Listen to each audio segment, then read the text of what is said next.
Number 10. Kapampangans treat their cuisine with respect and reverence. Every dish they cook reminds them of their sacred history, and every meal they eat recounts the story of their ancestors' struggle and suffering. The cycle of seasons in Pampanga taught them to divide their food into Pamangan Pangaldo-aldo and Pamangan Pamiesta. Their wealth and poverty gave them Pamangan Makwalta and Pamangan Kalulo.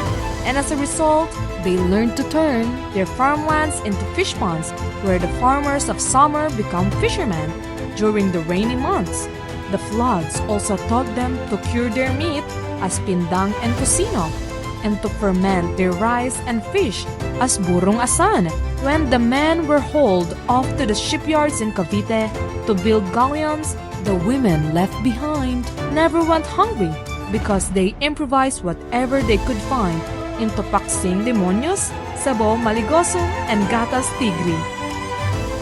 And those are the 10 reasons Kapampangans are obsessed with food, and the reasons we were, we are, and we will always be the culinary heartland of the Philippines.